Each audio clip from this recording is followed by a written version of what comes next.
Okay. What's up? What's up, everybody? It's your host, Bill Forster. In this segment of Real Talk with Al Taylor, we have to find Al Taylor. But without further ado, I'm sure he will come along in his due time. I'm sure he has other things. He's a busy man being an assemblyman, and I will text him right now to find out where he's at. But tonight, I have a very special guest with me, and I'm very happy to have him. And just as I said, Al Taylor was coming in. Lo and behold, look who's here. I see Assemblyman Al Taylor popping in. Uh, I guess he'll show his knowledgeable face when he gets a chance, and that's fine. But tonight we have a gentleman from Billy. Harlem. What's up, Al Taylor? How are you? What's up, brother Bill?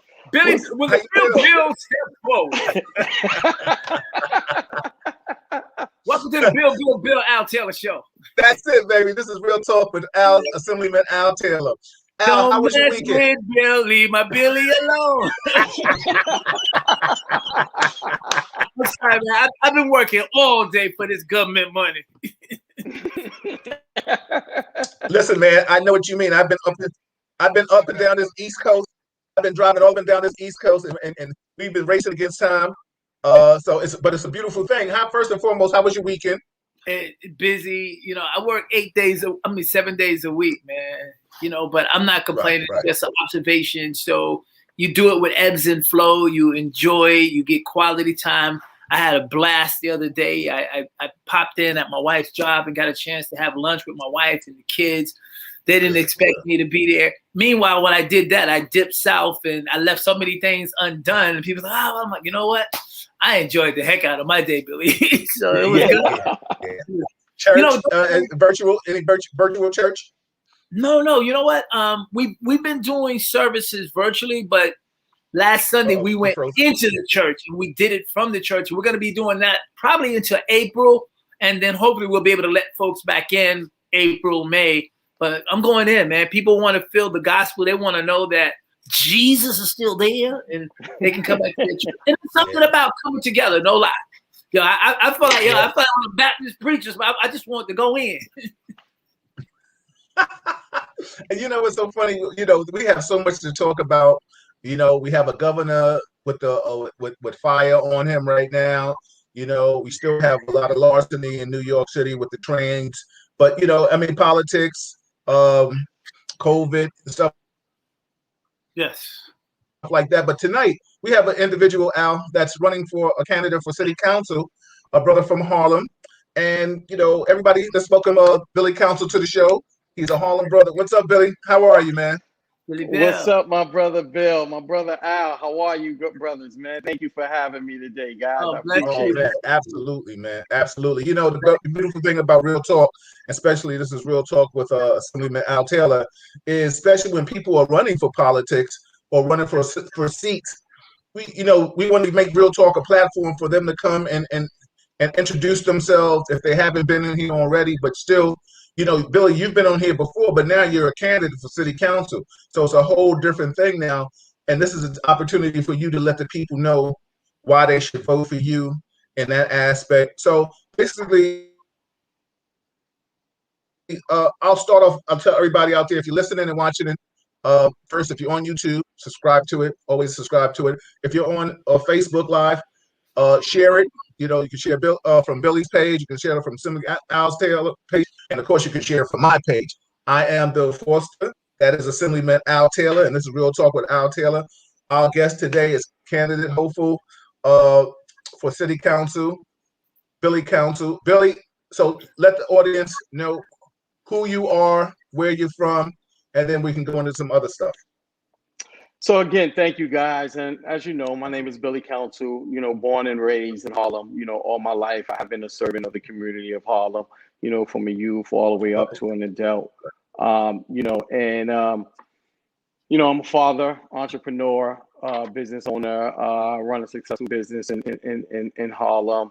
I started a nonprofit organization called Council Him with several partnerships in our community and outside of our community. So I'm here. I'm one of those guys who have been through, anything and everything that you can possibly think of, right? And I think I'm one of those individuals who can relate to our community, because I'm a part of the community, I'm from the community, and I am the community. So thank you again. Billy, so tell us, what inspired you first? What seat are you running for? What city council district seat are you running for? And then after that, what inspired you to be a city councilman? And for the people out there that don't know, so I guess I'm giving you 3 questions. So first and foremost, I'll go the easy route. What's a city councilman? What city council seat are you running for? And then what inspired you to run for city council? Okay. So I decided to run for city council probably about 8 months, 9 months ago. And it was I don't want to say a lack of leadership in our community, but I think it was time for leadership to change in our community, right? As our community evolves, I think our leadership needs to evolve, right? It's just like anything else, right? One of the things that we don't do a lot in our community is evolve, right? When it comes down to our elected officials, right? And nothing against any of our elected officials, because they all have done a wonderful job. But just like anything else, it's time to move on, right? It's time for other new blood, new ideas, innovative ideas, young people to come in, because that's what our community is developing into. It's changing, right? So along with that, I just was watching some of the things that goes on in our community, and said to myself that I think I can, I know I can, be that voice for those individuals who, need to hear a different voice. You know what I mean? So that was one of the reasons why I decided to run. Okay. The other thing is, go Bill. No. I was going to ask you. No, I think you was about to run into it. So, what city council seat are you running for? So I'm running for the heart of Harlem. As we know, the Harlem is District 9. So I'm running for District 9, the Harlem. Okay. That seat is there's nobody in that office right now, right? No, that seat right. There's no one in that office. Now, anybody in that seat? Yes, someone's in that office. That's Bill Perkins' seat. Mr. Bill Perkins' seat. That's his seat. Yes. Okay. And he's not running. Is he running again? Do you know? Will you be running against him? If he decides to run again, we would all know by tomorrow when when it's time for us to start petitioning. But as of now, I didn't hear that he wasn't, and I didn't hear that he was running. So I'm not too sure about Mr. Perkins. Right. So yeah, that I'm sure that's Central Harlem. That's a beautiful seat. You said about new blood. You said you're from Harlem. Like, I think that's a beautiful thing to inspire to be in the politics. I know that there's so much behind running a campaign. Do you want to talk about like any obstacles or things that you're running into? Like, do you find it, like, I guess what I'm asking is what is happening in politics right now for you to, like, you feel like, wow, this is totally different than just being Billy Council from Harlem? Oh man, it's like, it's a lot of difference, right? Because now it separates you from people who was your supporters, right? Who was your supporters when you're doing other and vendors, right? Those were so totally different, right? Now it becomes, it's like, I would use this analogy, it's like now I'm jumping into somebody's sandbox. So when I was outside of the sandbox, I was this nice, guy that's doing wonderful things for our community. Now I jump into the sandbox a little bit. Now people, feel a little bit uncomfortable, like, why you here? You shouldn't be here. You're not ready to be here. So, you need to get out. You know what I mean? And it's interesting for me because when you look at people who you respect, who you look up to, it's like those are the people that you think would be the ones who open their arms and say, "Come on, young man, let me show you these ropes or something. Or let me be the one that guides you a little bit." And I think that's a problem in our community, right? There's not too much of mentorship and guidance and succession plans for our community, and it's hurting us, right? Because some of us sit in these seats for so long that they forget that, eventually we got to bring some new blood in there, new ideas, new concepts. You know what I mean? So I think that's something that has been an issue, not just in the Harlem community. I'm not saying that, but I have friends who run it in Brooklyn and Queens. It's the same thing, you know, and I just think, you know, that's one of the things that holds our community back a lot. Awesome. Al, if you ever have any questions, let me know, because I'm going to Was that Malika? I just ask saw you some basic questions, Billy. Like I said, everybody, this is Billy Council. He's went. Yeah, that was Malika passing by. Listen.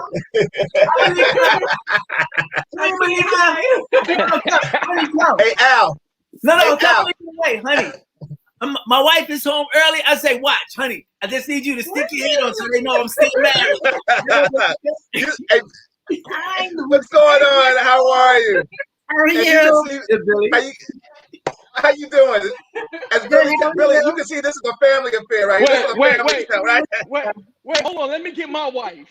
Wait, never mind. I don't have one. Oh, you stupid. You stupid. Oh, yo.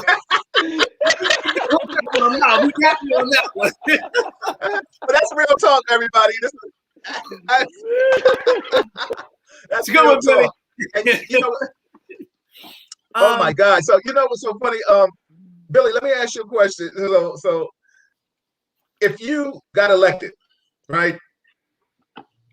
What are your top things that you want to concentrate on right now that specifically is happening in Harlem that Billy Council's like, this is my pet peeve, or this is the thing that I know that I'm going to concentrate on, regardless of what any other politician is doing. You know, this is what Billy Council wants to concentrate on. Well, you know, one of the things that, I discuss a lot with my team is, something that you just, spoke about. It's like, what's damn personal to me, and, what's damn personal to people that I know in the community, right? So, one, unemployment. Our unemployment rate is sky high, right? There's no jobs, right? Our small businesses has been affected, right? And someone who runs a small business in our community, and I understand personally how that affects not just me, but other people that worked in the establishment with me, right? How it affects their families. The other thing is safety.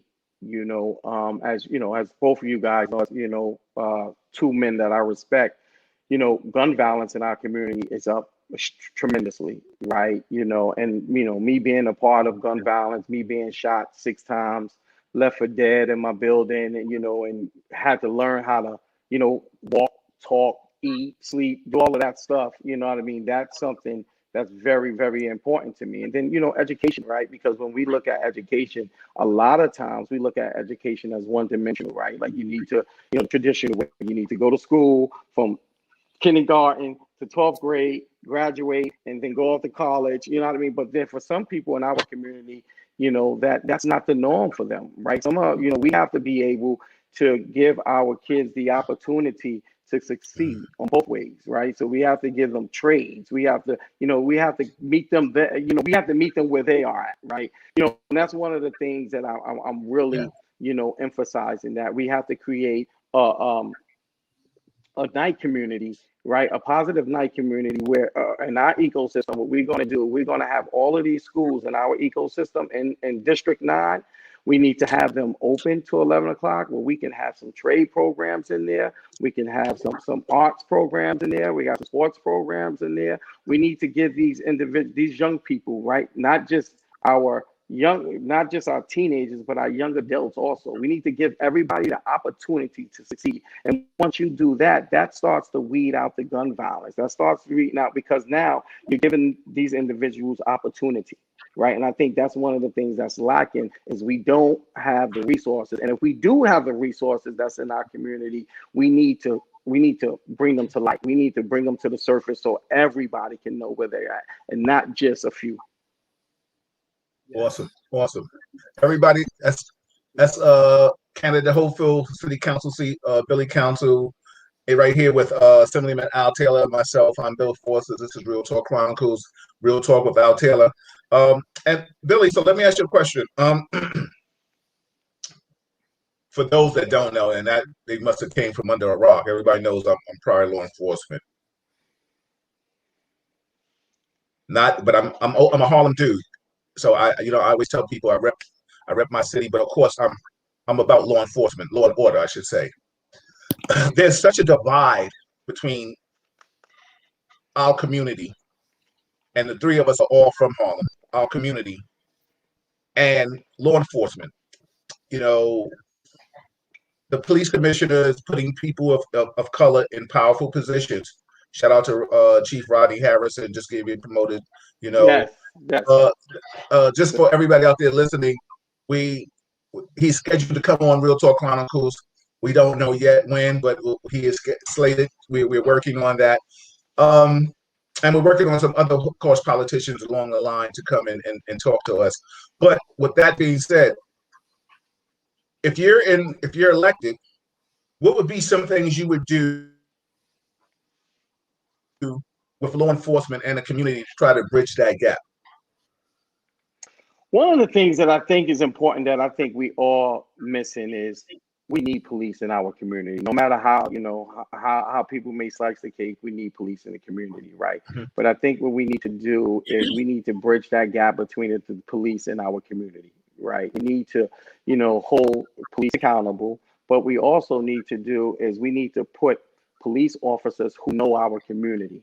Right. So let's just, for a prime example, Bill, I remember when you were a police officer in our community, there were certain de-escalation tactics that you could use because you knew who the individual was. Right. So that's one of the things that's really important, is that we have to bring officers that's from our community that speaks these young people language, right? Because then you get things resolved. So that's one of the things that we have to do.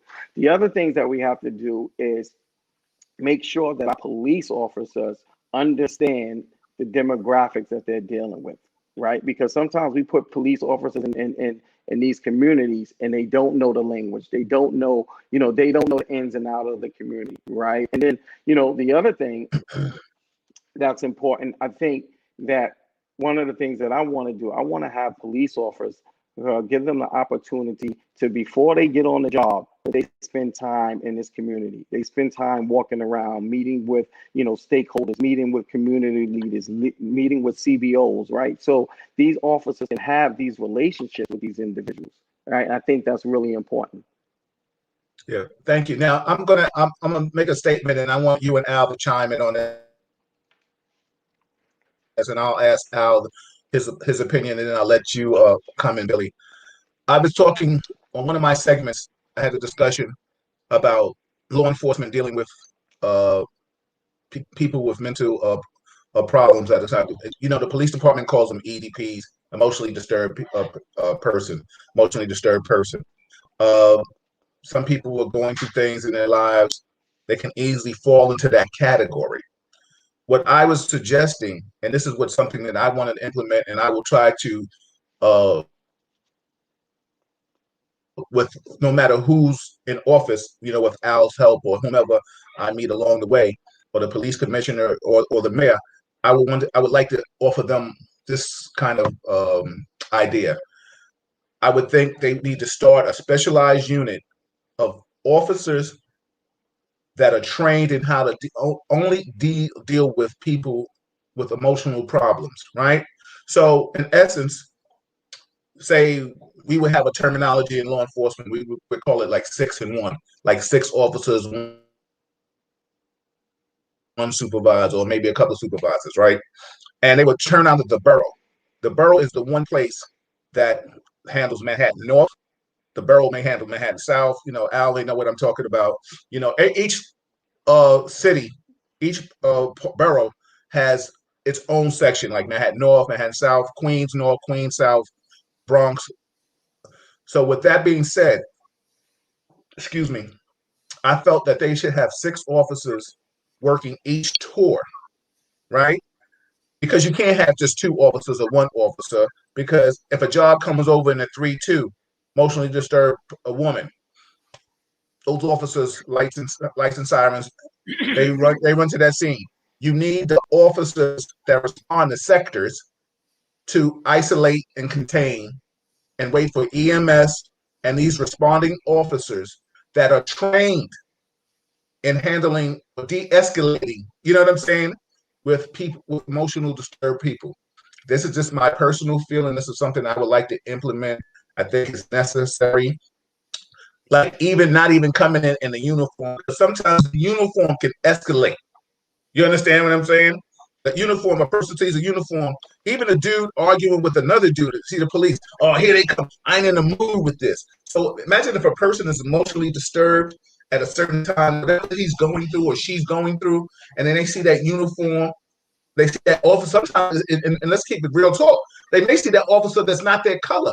And doesn't mean that officer is not good, but the fact that they see that officer and the first thing is just like, oh, you're not here to help me. So even if they have an officer that respond in this specialized unit, come in maybe powder blues, you know what I'm saying? Like something, a color that's passive. And when they come, they deal with these people not so much, not that they can't carry a firearm, but they're there solely just to de-escalate and deal with the like crisis management points. My point to you guys is, do you think that's a good idea? You think that's a bad idea? Or if and then give me your idea if you have one. I'll start with you, Al. Hey, Bill, thank you so much. You gave me two options: a good idea, a bad idea, and I will give you a third. It's a long overdue idea because it can't strictly be more police and policing. But what does public safety look like when community is engaging? To Billy's point. So you're both together. So, for example, you mentioned Inspector Harrison. When he came to the 3-2, he was a captain. Yes. Within the second or third week that he came to that precinct, he was out with me at like 6 a.m. because every Thursday morning we have these guys and we come into the communities and we pray. Polo Ground housing, Wrangell houses, St. Nick, Manhattanville, Grant houses, Edgemere and Far Rockaway. And the idea is we have to step into that space and not look to them to be our savior, but we have accountability on both parts. So if I'm holding that officer, he or she, to accountability, then that community needs to be held to accountable too. So somebody that has the de-escalation skill sets that you have, somebody that people respect in the community that say, you know what, he said walk away. I didn't hear it when the cop said it to me, but I understood it when Billy or Bill said it to me because your street cred says that. And you didn't just show up at that point. You've always been a pillar in the community. So there are a lot of unsung heroes that are doing that. So Inspector, he's chief now. So when I met him, he was a cop. I got a picture, and he's in like a football huddle with us, and we're in building 4, for people know the Polo Ground. We're in building 4 in the lobby at 6 a.m. Somebody shot it, and you can see his uniform, the shield. And I said, this is what we do. This is our contribution to our community. And until we start to do that in a real way, we're always going to look with the idea that we need policing when we need harmony, respect, and coexistence. And to Billy's point, yes, bring people that have been in the mix. Bring people that come up through the ranks in that community. And, we had the Dirty 30 situation. So what was it that allowed them to do that? But taking them and pulling them out was the wrong move. I think the idea of resolving the issue was heavier than it needed to be because you started a whole new policy to prevent cops from being crooked. But if you want to be a crooked cop, you can be a crooked preacher, crooked taxpayer, anything. I think it was overkill when they changed the flow. And so now they're coming back to this neighborhood policing kind of thing where community knows community. And I applaud that. I'm not convinced that we need more police as much as we need to understand what we have. To your point further, I believe the mayor has rolled out, or they're rolling out, a mental health component. So in the Harlem, East Harlem, Central Harlem, the police will not be the first people to respond to a mental issue. So they're hearing you somewhere, Billy. I don't know if they've been listening to your podcast, but they put that in place. And this is the first place they're unpacking it is Harlem and Central Harlem, Spanish Harlem. So if there's an issue, and I know of a few of them, hypothetical here, an individual was a menace to the merchants of some stores, urinating, everything, harassing the customers, da da da. They come, they have a long 20-minute conversation. Da da da. You can suck, you can eat, you can do all of this thing. The guy's totally belligerent. And they're like, sir, please, no, sir, please, sir. And then he says, you know what? You're a punk. I'll take your gun and shoot you in your head. Now everything changes because you went gangster and you went somewhere. So now 20 minutes of being a nice guy, these guys say, you know what? We're going to cuff him. When they cuff him, he becomes humble like a lamb. But then the people on the block get amped like, yo, why y'all doing that? But y'all missed the first 20 minutes of their Southern hospitality. So we got to be able to make sure that we are credible messengers and be able to say, like, listen, I can say I was a guy, I hated cops when I was 16, 17 in Harlem because they were pain in my neck. I didn't want to hear anything from anybody. Joined the military, and I'm a military police officer. God has a way of bringing things around. But the point I want to make is until we start to own our junk, and I'm not saying, you know, for those people that are listening and they got hate for the cops, I can't change your heart. But if you're real about this, we can't do this unless we coexist together. Stop putting batteries in the backs of some of the young people, educate them. So I'm going to flip and say, Bill, in this Billy Council, thank you for joining us in this turbulent time. What is your plan? And how do you see that coexistence? What would be the first thing you hope to accomplish in your first 100 days? Well, in my first 100 days, one of the things that I would do is make sure that, you know, as you know, the bill was passed that any commanding officer that's being put in a precinct, that he has to meet the city, the community stakeholders, right? You know, have to do an interview with them. So I think that's one of the things that, you know, I definitely would hop on a little bit harder, is to make sure that this individual is a part of the community and the community gets a chance to assess who he is and how he thinks and how he would like to run his command. The second thing that I would really do that I think is important is with the mental health issue, right? I think it's important that we bring individuals in, like you said, bring individuals in to have those conversations where, you know, when the police are called, that, you know, if it's a mental health issue, if it's somebody outside belligerent, that the police doesn't come. The police come right away, but also they have that person with them who can de-escalate it. I think that's one of the biggest things that we can do. And the reason why I say that is because, like you said earlier, that a lot of times when we see officers and we see that uniform, everything, you know, escalates higher. Right. And I think sometimes things can be de-escalated when you have someone who looks like you, who talks like you, who can get into your mind, right? Who can get into your head and calm you down a little bit, right? Who can have a conversation with you to make you come down a little bit, right? Because a lot of times we don't know what's going on with that person that we're talking to. We don't know the struggles that they're going through. We don't know their mental health issues. We just know that they're being belligerent, right? So that's where we need to stop, right? That's where we need to stop and say, okay, how can we help you?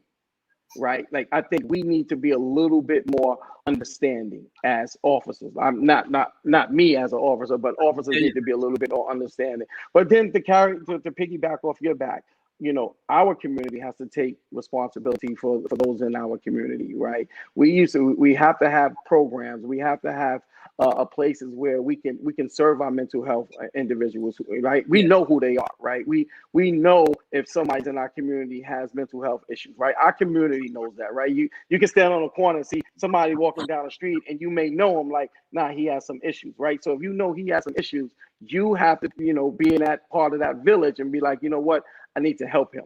Let me help him before someone call the cops. Right. So we need to be responsible for each other. And that's something that I think we need to get back to. We need to get back to that old Harlem village way. You know what I mean? Well, you know what? When we would say, let me talk back. I'm my brother's keeper. Let me have a conversation with them first. Right. And we need to bring those initiatives back. Right. We need to bring those initiatives back where we do have, you know, community patrol officers. Right. You know what I mean? Just cruising our neighborhood and just talking to individuals. Right. We don't realize how far that can go. Right. Yes. And when we do stuff like that, it shows two things. It shows, one, that we care about our community. right? And then the second thing that it shows that we want to change the mindset of individuals in our community.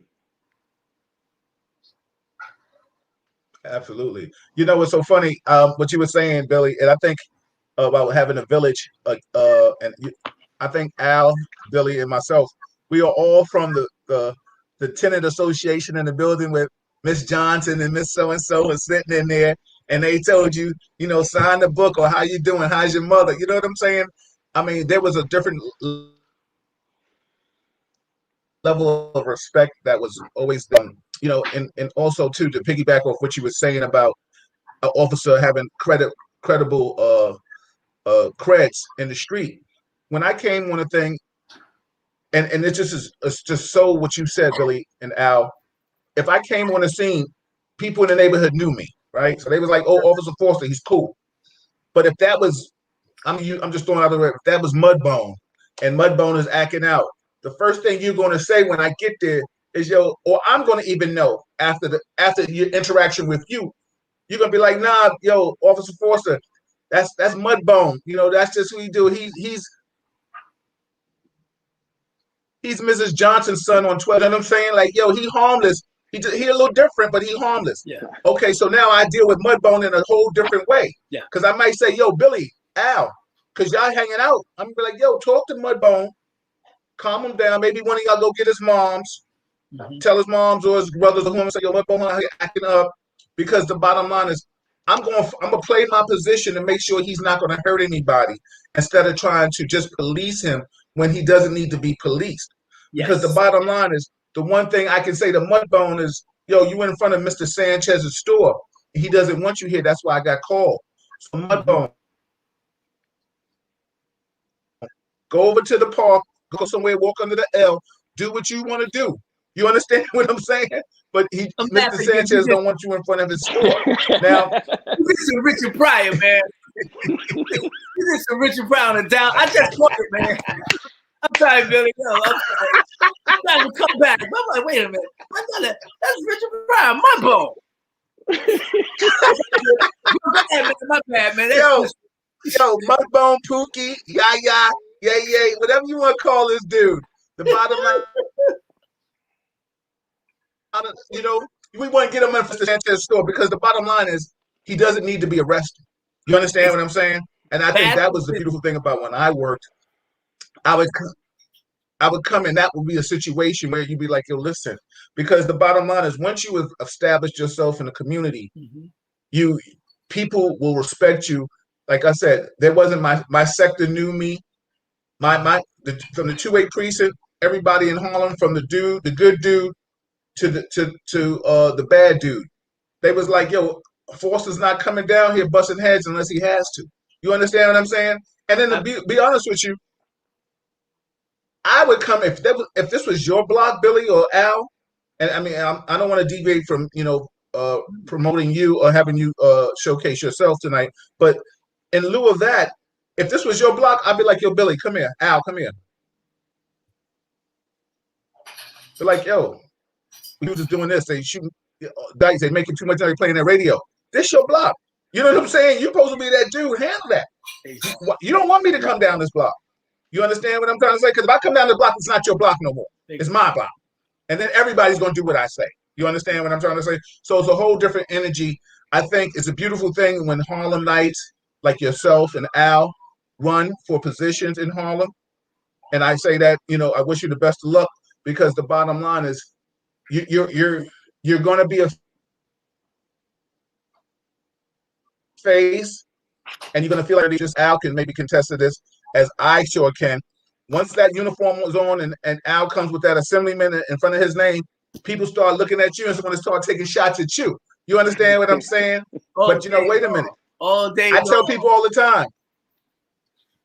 And you know what I tell people all the time? I said, "Yo, unless you're ready to step in the front, don't be talking from the back." You understand what I'm saying? I have no problems. I have no problems following. Yeah, I'll follow a good leader, but I'm not going to listen. Follow a fool. You understand what I'm saying? I'm not going to do what you say. Yeah. Say real talk. So Real talk. Yep. Yeah. Real talk. That's interesting. That's what it is.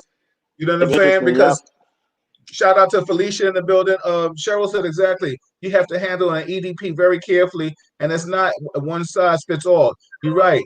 It has to be a one case by case basis. Exactly. Yeah. Felicia's in the building. What's up, Elizabeth? Brian Kelly, much love and respect to you, my brother. Shout out to my man Brian in the building. Willie Walker said, I dealt with that with Al last week. Absolutely. Uncle Willie. Did y'all deal with something like that, Al? Uncle Willie. Like Uncle Willie, there it is. Shout out to my uncle. Shout out to my uncle in the building. Shout out to Uncle Willie. Uncle Willie. The real godfather of Harlem. Yeah. The OG. Yo, you know what's so interesting? Exactly. Hold on. The real not OG. to jump off of topics, but let me just say something. And I think all three of us know this. And Bill, I got to move you away a little bit. But when you look at Willie Walker, like, and I, feel bad that I just said Willie Walker because that's Uncle Willie to me.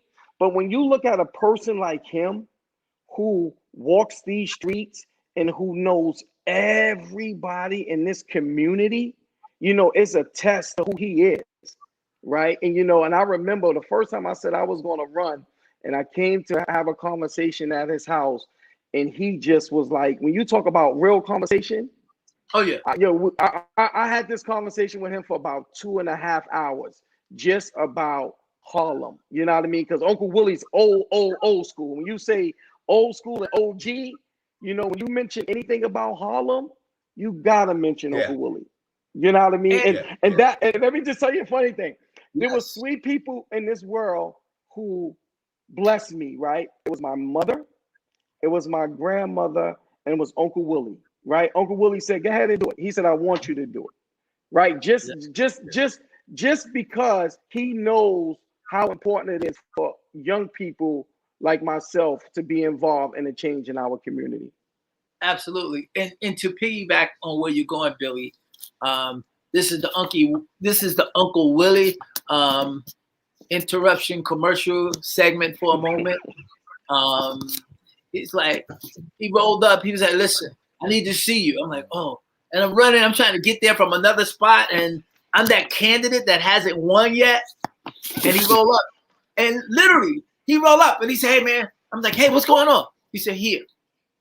And when you're running, you know what it takes to operate your campaign. And he was like, "Here you go."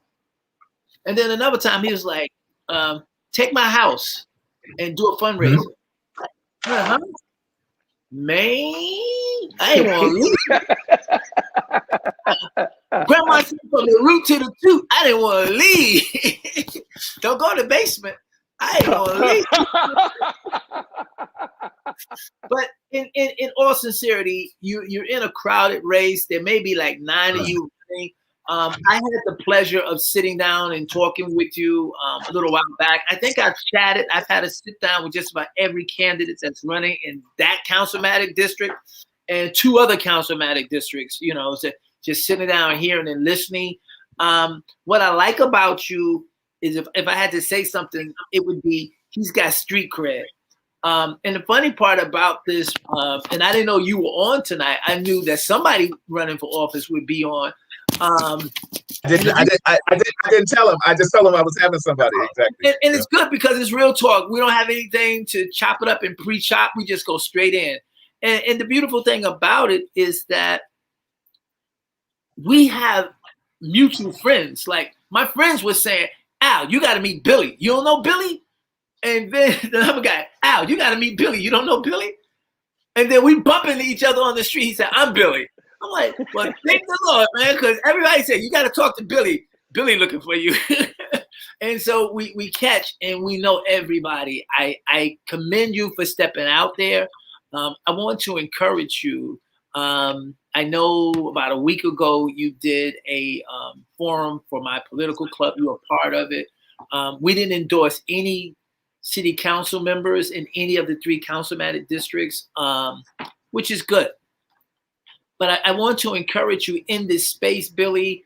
I've been around for a minute, and when I stepped into a race, you said something, and it hit me right there. You said, as long as you were the entrepreneur, you're the business owner, and you do those things and you do them well and everybody knows you, they call your name from the top of the building. But the minute you put your hat in the race, they be like, who you think you are? And I think there's that is bad. It's like they don't say it, but the behavior and everything, you know, they say, oh, here come Billy, let me go. You know, hey, it's like being in a saloon and the bad guy come in, you put your money on the counter and get out. And I say that because I remember running, and Uncle Willie will recall I was running for the Senate seat against Senator Brian Benjamin. And at the time, it was an open seat for anybody to go for it. And I think we must, it's not a should, we must encourage with intentionality people to run and prepare them to run for office, as opposed to trying to make it a dynasty and it's us and nobody else. And when I stepped into that space, it's one thing to be hurt. It's another thing to be disappointed. I was hurt and disappointed by how I was received from people who I went to the mat for. So if I saw you on the street, Billy, and you were talking about any one of these electors, I'd have my finger like, yo, my man, you don't even know. I'm telling you. And then other people around, I'm telling you. And I was standing in that room and they were looking at me like, well, who the hell do you think you are? Who do you think you are? And I just went in like, you know what? I had a speech and I was like, you know what? This is true. And I just gave it from the heart. And 7 months later, I became the Assemblyman. But I want to encourage you and anybody else that decides to run, you go. And you go. And if you take you 3 times to go, you go. But don't let anybody tell you what you can't do. In order to get the can't, you have to pass can. So I encourage everybody out there that's running, everybody that's listening. And you say, well, I don't want to get in this game. Let me share this with you. From the time you were born to the time you die, your life is legislated. People are making decisions about you, and you sitting like Willie Nuck, come on, no. Get involved, get engaged. And the people that understand that, with my Caucasian brothers and sisters who take a job for $1 just to have that job. Why? They want to stop us from voting because we've been incarcerated. They want to stop us from voting because we Black. And people died for this right. And the people that are listening right here, if you're listening to this right now and you are not a part of the political process, you can go out right now. Just click off, you know, because it's an exercise. And although we're doing real talk, we want to push the narrative that you're not the same person that you were when you entered this. What are you doing in your community? What are you doing to help people like Bill and Sally and whoever else that wants to get out there? Be the feet on the ground to transform your community instead of waiting for it to come from the top down. We got a president. We wanted the one we got because we didn't want the one we have. We're praying for the next one. When they show up in your church and they talk about, oh, I'm running for office, you know me? Now I don't know you. But I got some kids from my church that went to some Black institutions. They graduated and came back. Why are we not running those folks for? I'm just saying. Okay, let me stop preaching, Billy. No, listen. Nah, I think you know what? I think that's important, Al. And you know, Al, that time, and just go back to that conversation when you and I had it, was just like it was important because you were probably by far one of the first persons that I sat down with and had a conversation about it. You know, that's in the political space, who kind of just gave me the blessing, right? Just to do it, right? Like just get ahead and do it. And I'm not by far a politician. I didn't come from that politician world, right? I came from the streets, right? My mom was an addict, my dad was a drug dealer, so that's all I knew, right? That's all I knew was the streets, right? And then after getting shot and going through the things that I went through, it was just like the price of living on this earth is service, right? So I went into service, whether it was mentoring young men, whether it was coaching basketball, whether it's feeding the homeless in my community, whether it's giving out iPads to our young people, whether being a mentor. Yeah, I gave out iPads. I gave out iPads. I gave out sneakers. I gave out everything that I can get my hand on. I gave it out to my community, right? And I just think that's important. For me, the service to our people is really important more than anything else, right? Because our people need the help. couple of weeks ago, I was able to feed 275 some odd families with fresh food, fresh vegetables, and everything that they needed to get through, whether it got them through a week or whether it got them through a day.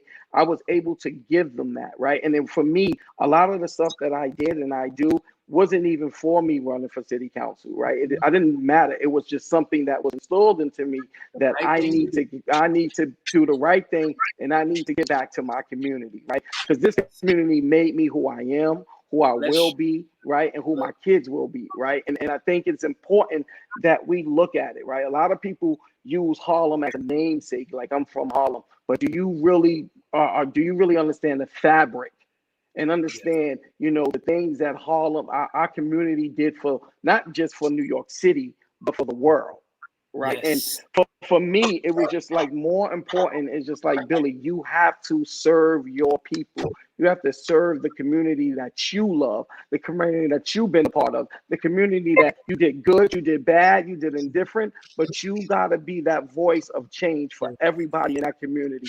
And that was one of the reasons why I said I'm getting in the city council race, because I need to be the change. Ladies and gentlemen, listen to Billy Council here on Real Talk with my man Bill Foster. That's the 411 right now. Don't touch that dial. We coming right back up. There you go. That's what's up, everybody. This is Real Talk Chronicles. That's Assemblyman Al Taylor. This is Real Talk with Assemblyman Al Taylor. And we have candidate hopeful for City Council, Billy Council in the building. And it's a pleasure. Quiet's kept, everybody. Real Talk, full transparency. That's my dude. So I definitely wish him well. I mean, I know there are other people that are running that I have relationships well. So, I mean, from a journalist standpoint, I'm neutral. You know what I'm saying? But I really do wish you well. Also, too, you said something earlier about the kids, and also too, you said something very transparent about your family and what you've been through, which takes away the daggers. It reminds me of watching 8 Miles with Eminem, that all those guys was about to rip him up, talking about he was white, his mother was this, his girl was that, and he started rhyming on himself. And he took all their energy and power away. So, I think when you're transparent and having real talk, anybody that wants to throw daggers at you, you took it all away when you divulge who you are and what you've been through, but you persevered. And I applaud that. I really do. Now, I know you're very instrumental in the kids. If you were in city council, if you were in the seat, what would you try to do with the kids in Harlem? And I know that's a real pet peeve of yours and that's your puppy. What would be something you like Al said, in your first 100 days, what would you try to implement for the children? So if you look, 50% of our youth from the age of 16 to 19 are unemployed, right? 20% from 20 to 24 is unemployed. And this is pre-COVID, right? Pre-COVID, right? So just imagine what the numbers are during COVID, right? So one of the things that I want to do, and I spoke about this a little bit earlier, I want to create a positive night community, right? So one of the things that I always keep telling people is like, and people say to me, Billy, we don't have community centers. We don't have the stuff that we used to have when we were growing up. And I said, what we need to do is when we create this positive night community, we need to open up every school that's in our community, right? Because the schools that's in our community, they have everything that we need to run any type of program, right? They have the whole infrastructure. And also with that infrastructure, you're able to provide jobs for individuals, right? Even individuals that's in a union with the school system. So, what I want to do, I want to create private-public partnerships where, we have individuals giving us money in our community to help build programming for our kids, do more STEM programs, do more green job programs, right? Do more apprenticeship programs, right? Because those are one of the things that's important. So we have to create a ecosystem where our young folks can be able to go get jobs, get trained, and get all the tools that they need to become successful. So those are some of the things that I intend on doing once I get in. So that was powerful, and that's what's up. I think a lot of people don't understand. And Al, this is my question to you. Can you tell us what has happened to the budgets that used to be for PAL, and things of that magnitude. Because when people talk about defunding the police department, that money for like the children, the after school programs there back then when police was getting the money. So you don't have to take the money from the police department for the kids to still have the money. So enlighten us, please, on where. Oh, he's on the phone. Enlighten us when you get a chance about, like, I would like to know where that money is, because to defund the police department, you shouldn't have, or you want the kids to have an after school program. You shouldn't have to have the defund police department. What happened to the money? Where's that money, Alice? If I don't know if you caught, I was saying, I know you was on the phone. I apologize. This is Real Talk Chronicles. It's your show. Go ahead, Al Taylor. I don't know. So No. basically, the question, I don't know if you heard. That was Inspector Greeny from the 32nd Precinct. Oh, okay. So got to take that. That's Greeny. How is he doing? He's doing well. Uncle Willie, I'm holding my deal, man. I'm doing it. Yeah. Shout out to Inspector Greeny. He's a good man. And you know, people, please understand that, you know, when there's a difference when people that take this uniform and take this oath, that really enjoy their jobs, they're really good at what they do. My uncle and I, we laugh all the time. We always talk about if I didn't get hurt, the guys would have been the limit, because the bottom line is certain people have a niche for the community, and certain people have a niche for certain things. Greeny is one. He has a good personality. He knows how to interact with his community. He has no problem with that. I definitely enjoyed working with the community. I think it was awesome. You know, I've always told people, and I get the calls all the time when something happens within an office, not just New York, around the world, about what did you think about this shooting or this crime or this situation? What do you think? And if it goes towards the law enforcement being right or doing their job, I tell people all the time. I said, they were like, oh, and then they would double question me. I said, if that was me, would you question it? They were like, well, no, I know if you did it, he must have deserved it. You know what I'm saying? So I said, okay, so trust me, if I say that, you know, as you talked about the guy in transit. Transit has a lot of problems right now. You know, and Billy, I could ask you about what did you feel about, you know, you and Al feel about the transit community right now, and what would be done, or what could you do? But my thing is, if we talked about, somebody asked me about the transit police beating this guy up. So I said, well, wait a minute, he fought. If he fought, you know, it's fighting. You know what I'm saying? It's fighting until you get cuffed. Tell me about, was he getting hit after he got cuffed? You understand what I'm saying? Because you're not going to fight and think you're not going to get hit back. You understand what I'm saying? And I think a lot of times we have to be careful about when we water down law enforcement, because we see, and Al, you said that earlier about, you see something later on, you just see tail end of something that had been, somebody has lit the fuse, and now it finally explodes, and now it's something totally different, and you're like, oh, wait a minute, he hit him. Well, wait a minute, you didn't see that he sat at the officer and threw a bottle or all kind of other crazy stuff. So my thing is, go ahead, Al, please. I think that's a tough place to be, but I expect more out of my law enforcement people than Joe the Barber. Because if you deck Joe the Barber, he gonna deck you back, or his boy's gonna deck you. So if you deck me, as much as I want to knock the cowboy water out of you, I have to restrain myself only to the point where I'm going to, I'm going to restrain you to the point where I have you under submission. So if in my instances where I did what we didn't call them arrests, we called them, I forgot, you were apprehended, but you weren't arrested, but you still had cuffs and you were getting Miranda rights in the military.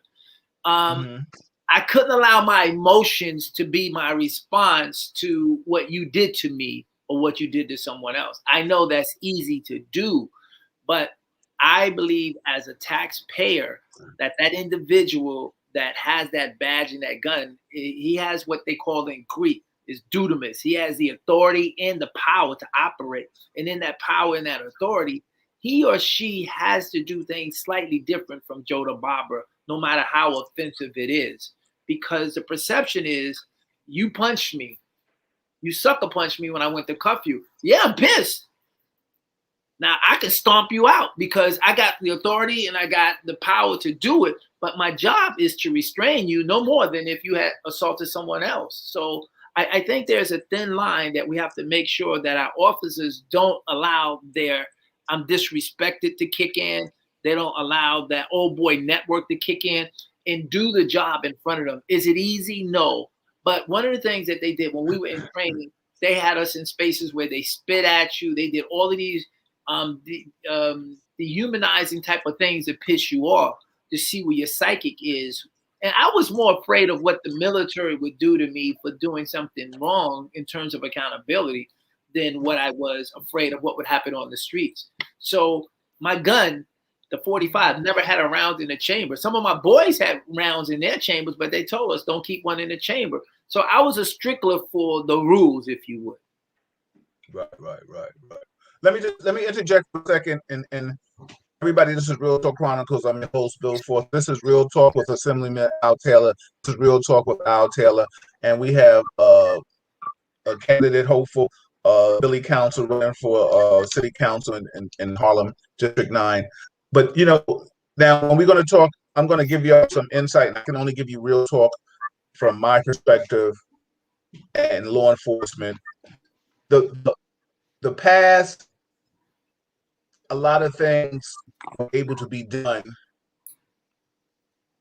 and I say be done. I mean even whippings, fights, and things like that, and somebody can get arrested. They may have just got looked up and they took it.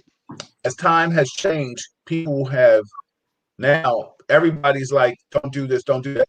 There isn't any officer out here that's ever worked this job that can honestly tell you that he's never been. We have a terminology we call it hooked by what somebody has said in the street. Mm-hmm. It's inevitable. It's going to happen because we are humans. Now, yes, there's a fine line between you think you're above the law and people want you to be equal to the law. So people got to understand. You got to pick your poison, which you want. You understand what I'm trying to say? It's like, wait a minute, you're above the law, so you got to be able to take everything. But then you're not above the law when it comes to party. You understand what I'm trying to say? So it's a fine line. Sometimes certain people need to leave some shit alone, and that's talk. Because the bottom line is, you can't tell me how long to kick your ass. You understand what I'm saying? When you do certain things to me. I don't care. There isn't any CRB and stuff like that I'm going to allow you to spit at me and do that. So I'm saying that from a black man. I'm saying that as an officer. There's no job that told me that was going to happen to me. You understand what I'm saying? I was prepared to be shot at. I definitely was prepared for that. I was prepared for violence. I was prepared for gun. And I was prepared for all that crime. But to be disrespected as a man, I wasn't told that yet. All right. And even if I am told that, I'm going to find the best way for me not to partially put myself in that situation. So I totally understand what you're saying, but I think it's always different when somebody puts the uniform on. And Al, like you said, you had a taste of that. You know what I'm saying? I think when it happens, and I'll tell a real story real quick, drug case. Buying bus. This was the day we buying bus. Without, getting too deep into it, we apprehend somebody. We had to touch him, right? He's out there on the corner with his people. Cats, they want to pick on one of the only blacks that they see. I don't know what it was. I never had a rough exterior, but I was the one. I was the one they wanted to jump on. I had a little kufi on, so they was calling me out my name. Like, yo, every time Dick and Harry in a book. I'm talking about they was giving me the business in front of the white officers, right? My man was like, yo, B, I see it. Easy. But he got me, right? Gave it to me. I said, you know what? I told the field team because I was the forcer for what I did in the Bronx. If anybody that's worked with me in the Bronx, if I'm lying, come in here and say I'm lying. Real talk. Otherwise than that, everybody co-signs with it. Our story ain't true unless somebody co-signs it, right? I told the whole field team, break out. Leave me on the corner with these 3 dudes, right? Break out. One dude says, yo, I'm not gonna do it. So the field team is like, yo, B, I gotta go. I got it. Trust me, it's gonna be all right. They was like, what? I said, listen, everybody. So now the guys on the corner, they hear this story. They like, what? They see me telling dudes to break out. We watch the cars drive off, right? We all look at it, just like you watch a fine girl walk on the street. We're watching this car, all these cars drive off. And these guys are looking at me. When the cars pulled off, I turned to the dudes, and one dude stayed with me. Say Bill or Al stayed with me. And I said to the dude, I said, yo, listen, my man. I said, you just called me out my name in front of all my officers. You called me Tom, Dick, and Harry. You called me everything under the sun, right? I said, yo, your mouth game is crazy. I want to see if your hand game is as good as your mouth game, right? Mm-hmm. Dude was like, what? I said, yo, the way you just talk to me right now is totally unacceptable. I need to see if your hand game is as good as your mouth game. Mm-hmm. Let's go. Dude they saw something in my eyes that wasn't supposed to be there, Al. If I'd have known you back then, well, I knew you back then, but I would have had to go to church and get prayed on, because trust me, the demon was walking with me that day, right? Mm-hmm. That was not going to happen. Dude said to me, officer, I'm sorry. He's just trying to feed his family, and I got caught up in emotions. I said, well, I'm out here trying to feed my family, and I got caught up in emotions, but you're not going to talk to me as B-Fly from Harlem, as the OG. You're not talking to me as that dude. You understand what I'm saying? I got caught. So I say all that to say, nothing happened. Dude, shake my hand, love me. Yo, Officer Forster, Detective Forster, if you ever need anything, call me. I got you. We need to take the drugs off the street, all that. But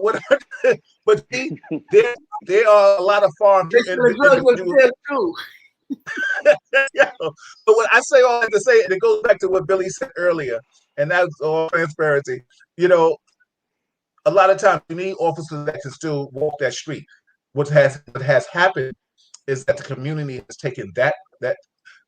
Me, if I was working today, I would lose my job, because somebody would take me telling somebody, shut up, be quiet. Who are you talking to?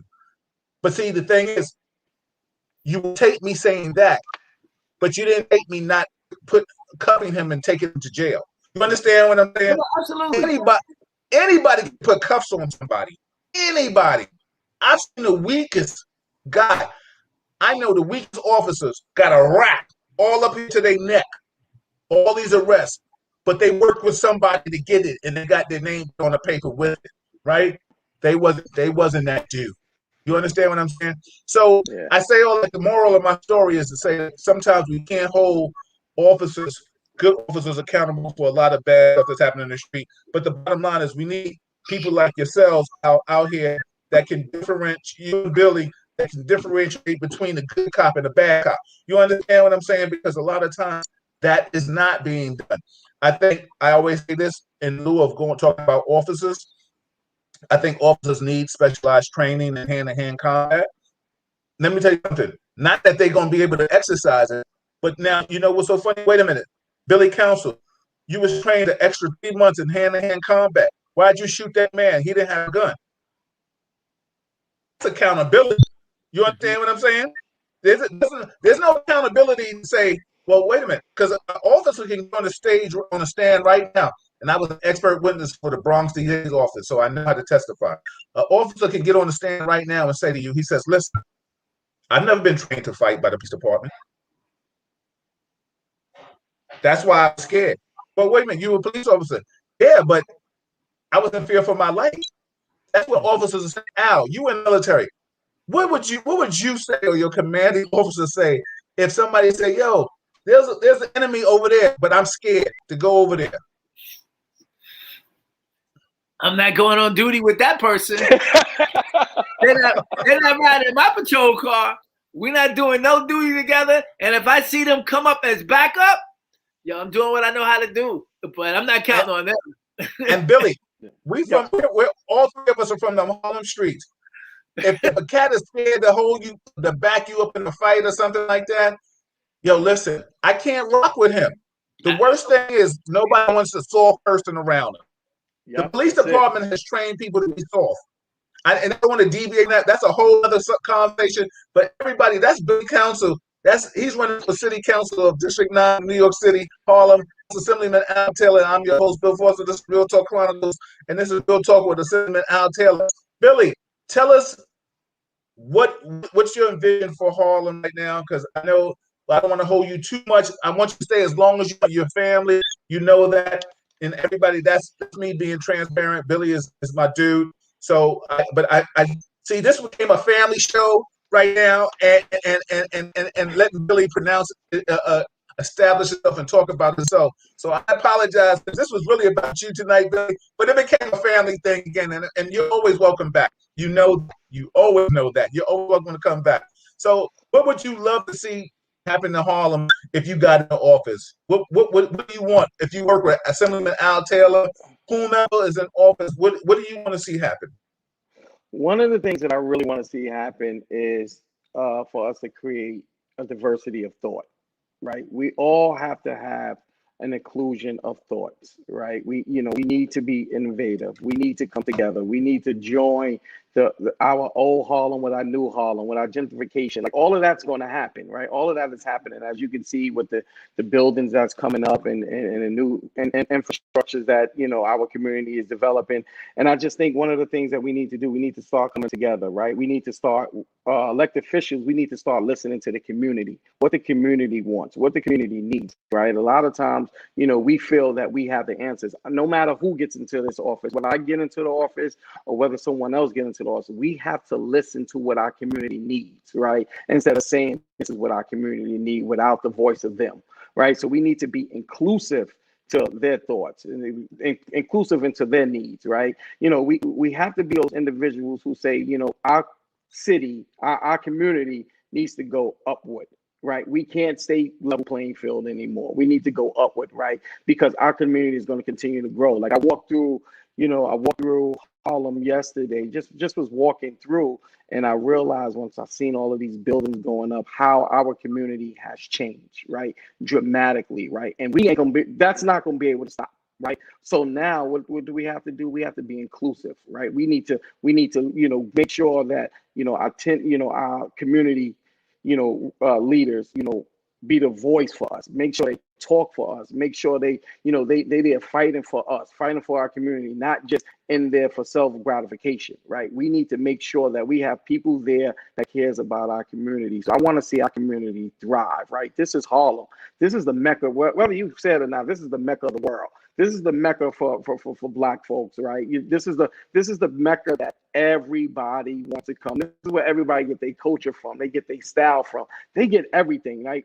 Back in the days, in order for you to be a successful artist, you had to come where? To the Apollo to get that stamp of approval. And that stamp of approval is where? Where's Apollo? It's in Harlem.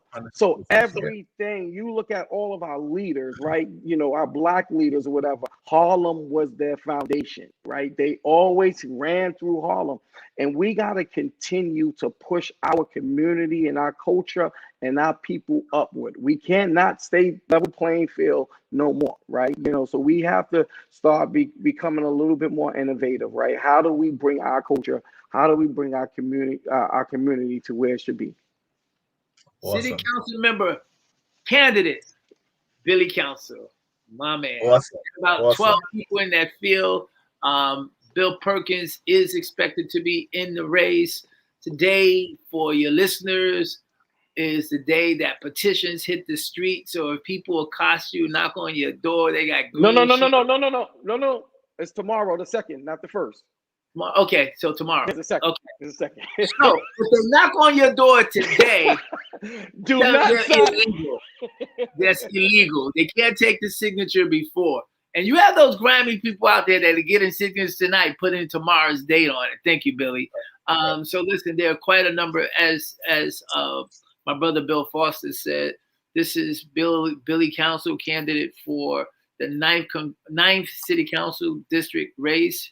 There are a number of people in that race. We have not endorsed anyone, and there are others out there. If I want to get some of this real talk, reach out to Bill Foster and come with your best game, because we're going to grill you hard.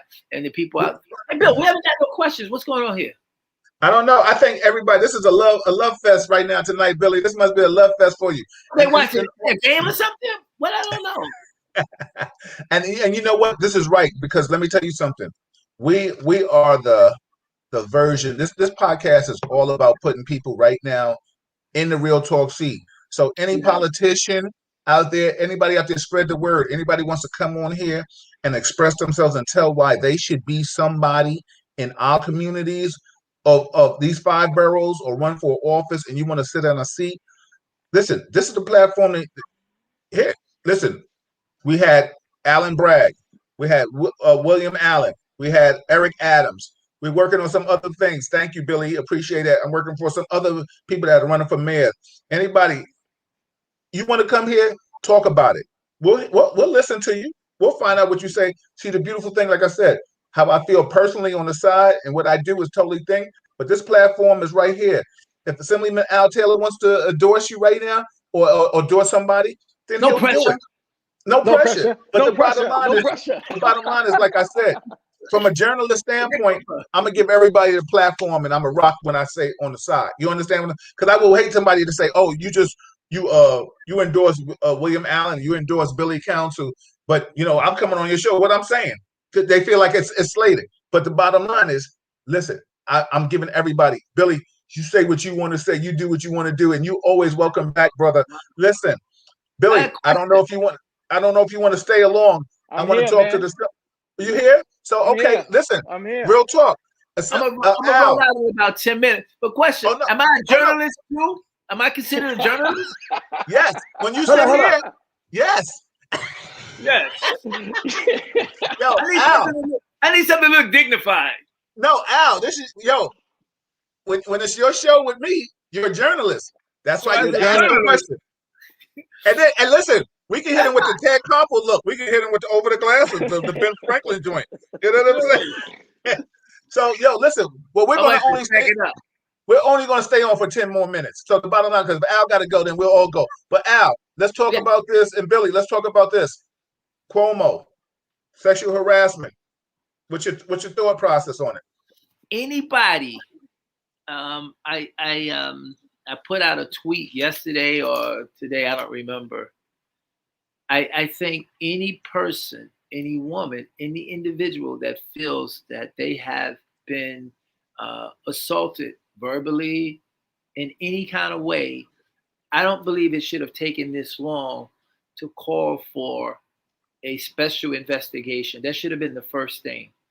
Mm-hmm. It's bad enough that people are afraid to speak. And when they speak, why does it have to be compounded with somebody else to give it validity? There should automatically have been an independent look at this to see what happened here. So you don't need anybody to amen it, because people are sitting back and they're probably under the same thing, not necessarily in this circle, in this governor's situation, but they're sitting there and they're afraid to speak because they know if they speak, it could annihilate their whole livelihood. They'll be blackballed. So they sit and they tolerate this because they don't want to say anything. I believe that, and I think Tish James is doing a great job. She's been given all the authority that she needs. Tish James, Attorney General, she will get a law firm that will vet this and do a complete, thorough investigation. And she has subpoena power, which makes it a whole different ball game. So if these things are true and they turn out to be true, and I don't believe that they're untrue or true, I'm just saying, if this concludes that these ladies are right, then we have a problem with our governor, and he ought to be ready to pack up and go. No more different him than Trump. No more different than anybody else. So I think it was slow in coming. They should have done it already. And we have a budget as legislators, and I commend Speaker Carl Hastie from the Bronx, who's doing a great job leading our delegation in the assembly. And he's tackling all of these things while at the same time, we're looking at a budget where the governor wants to cut so much. And we do a two-step. He wants to take money out of hospitals. He wants to take money out of education. He's doing all of these things, and we have to put it back when we should be putting more money on top of it from the beginning. And now we have a super majority. We're going to get some things done this time around. You can put your money on that one. Awesome. Billy, what's your take? It's tough, right? Because, and I know Letitia James is going to do an amazing job with, getting down to the bottom of it. But it's tough, right? Because he's someone that's in leadership, right? He's someone who led our, basically, truthfully led our country during the time of COVID, right? And he became this unsung hero for the whole nation, right? At certain points, right? So now to hear this, it is devastating, right? And I don't think any woman should be violated. I don't think any woman should be assaulted on no grounds, no matter who you are, right? So, I'm looking forward to seeing how this is going to play out, right? Because sometimes when the higher you go, the way things shift in our world is going to be interesting. So I'm looking to see how it goes. Let me ask you a question, Billy, real quick. If he's found guilty, should he resign? Step down? Absolutely. Okay. Let me just say this. I'm gonna get your opinions on this, fellas. Billy and Billy, this goes really specifically for you because you're a single man first. Al, and then you piggyback after, then we can get out of here. So, Billy, I was and my uncle Al, we was talking about this too. Also, too, flirting has and first and foremost, anybody, if you don't know what sexual harassment is, look it up. Sexual harassment in the workplace. If you make somebody feel uncomfortable in the workplace, it is sexual harassment. I.e., you look nice today. Girl, you wearing that skirt. Man, you really filling out those pants. You know what I'm saying? Oh, you look good in your shirt, old boy. Damn, you really wearing a suit. Lady, ooh, boy. Well, that blouse is really bubbling on you. I say all that to say those are the little examples. If you make somebody feel uncomfortable in the workplace, it's sexual harassment, period. There's no if, and, buts about it. My question and comment, and we'll fade to black with this is, do you think flirting is lost now? Because if he was just flirting, I don't know. Do I feel if the governor disrespected the women, he's going to have to go? Because, listen, we got to respect our ladies. You understand what I'm saying? Because, but do you feel? Go ahead, Billy. Go ahead. No, go ahead. No, I just want to make sure I get the question. So basically, I'm trying to find out: do you feel that flirting is lost now, and anything you say, because you can't, right? Years ago, you say somebody, you'd be like, "Hey, girl," you know what I'm saying? Like you can like a coworker, but now if she doesn't receive that, and she just says, "Yo, he made me feel uncomfortable," it's sexual harassment. So what I'm trying to say is it's a fine line between flirting now and sexual harassment. What's your take on that? And then after Al, we'll go ahead. Mm-hmm. I think I go first, Al, and then you can close us out. Yeah, exactly. I think, it becomes interesting, right? Because, you can look at two sectors of it, right? Usually how people would say, when you work closely with people, they become family. Or when you work closely with people, they become, and I think we all heard this, that's your work husband or your work wife or whatever, because you work so close together, right? And, that can change in an instant, right? Someone can not have a great day, right? And you can walk by someone and say, "Hey, Crystal, you look nice today. I like those, I like whatever. I like the shoes or whatever." That can make her feel uncomfortable, right? And usually in the workplace now with the new HR rules and stuff like that, that's sexual harassment, right? So even if you report it or you don't report it, if somebody hear you saying, "Oh, this person is nice looking," or "that person so handsome," or whatever, and a person don't like it, I think it's gone a little bit too far. So I think there has to be a fine line of what's really sexual harassment, right? Because, Bill, before you was married, Al, it was always an instance. Somebody be like, maybe your fellow officer, "Bill, you look handsome." "Okay, Keisha, you okay? I like the way you got your hair out today. You better braid it up because you got to put that hat on." You know what I mean? But again, if you say that now, it's a different reaction to it. So I think there has to be some rules and regulations that's altered a little bit to really define what sexual harassment is. And I'm not taking up for Governor Cuomo. I don't know if he said it, if he didn't say it, or anything like that. But I'm just saying, like, when we come down to that question that you just asked, is there a thin line? Absolutely. How do we determine what is sexual harassment? Because if someone's mad at their husband or mad at their girlfriend or something and come in that day and is not in the move and they take it to HR and take it the wrong way, someone can be arrested, someone can be fired, you know what I mean? And then it becomes a domino effect. And how do we stop that? Al? Well, I think it's all of those things, definitely, Billy, and certainly I lend my voice to that, and I'm not in any way condoning anything that the governor has done. We live in different times. I think what has happened systemically is that there has been this old boy network that people have been allowed to do things for so long. It becomes commonality. It's a common thing that we do it, where everybody does it. All the guys did it. All the guys do it. And so now we come 40, 50 years later, like, that's unacceptable behavior for any number of reasons.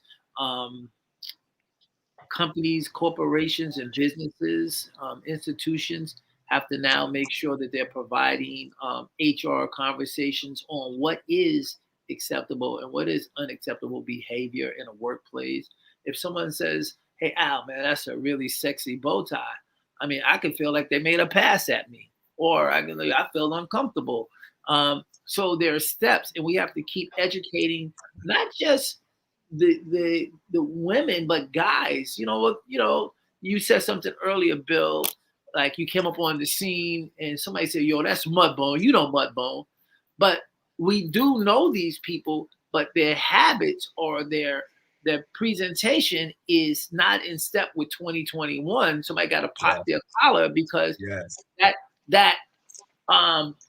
what we say, "Girl, you fine as wine." And then somebody say, "Well, first all his stuff is corny, but on top of that, it's inappropriate." You know what I'm saying? It's like taking a guy out of Martin and he just walking around like he got all that pimp gear on and he think it's all about him. And women don't want that. They want to be in a work environment where they can do their job and move forward. And guys, so you come to do the work. We're in a very, very, I would say, listen, be like the horses. Put blinders on so you're going to see right in front of you, do your work and let me go. And, it's real. And whether you meant to be offensive or not doesn't change the fact that you've offended someone. So I think it's important on businesses and corporations and folks to teach and keep teaching and making sure people are understanding. Just like you said, with police officers, I think there should be behavior checks and balances. So every now and then people are coming. Every now and then you have to sit down and take an 8-hour, like when they used to take us off the road, we had to take these classes. Yeah. Like, we throwing spit bubbles at people, but we have to take this training because it's in the reg that says you receive this much training. And we have to keep training and over again. But if any one person feels that they've been disrespected and uncomfortable, then everybody has a problem. And we need to take care of that. And not blame. I'm gonna make a few comments and say that first and foremost, you're right. There was a time when I worked in organized crime. You couldn't work in organized crime over 7 years because then they felt that was an integrity issue because you might get glued into the amount of money that we may have vouchered or things of that magnitude because integrity. Times have changed, Al, exactly what you've said. I can't do what I did back in the past. And the thing is, too, times have changed so much. If a man said to you, Al, "Yo, I like that bow tie," is that sexual harassment? Because, it's so funny. You know what I'm saying? So we're living in a different time. So everybody out there, the moral of my story is change with the times. Don't get stuck in the past because you get your ass in trouble. Let me just read a few comments and then we're going to get out of here. Yes, Kurt. My man Mark Rose said, "I'm not condoning anything Cuomo did, but damn, Trump was accused by 21 women. He gave them the rundown on how to grab women by the groin. Absolutely. So Elizabeth said, with women, some days it's okay. Then other days, the young lady wants to put you in your place. Many times, women are misleading as well. Women have to be held truthful, have to be truthful as to what, as well, to lead men. Hold on, I ain't got my glasses. I took them off trying to be cute and shit. Truthful as well to lead men on. However, there are times when it is sexual harassment. Elizabeth, sometimes it's real. It's a real compliment. Be careful of the words you use. Let me tell you something. Transparency, Real Talk Chronicles. The reason why I know so well about the sexual harassment, working in the law enforcement, the ADA's office, told a sister, "You look nice in that dress." She said, "You know that's sexual harassment. If I felt uncomfortable, you would be in trouble." Whoa. I said, "Oh." I just stood there and looked at her. I said, "I'll never say anything again. I'll never say anything to you again."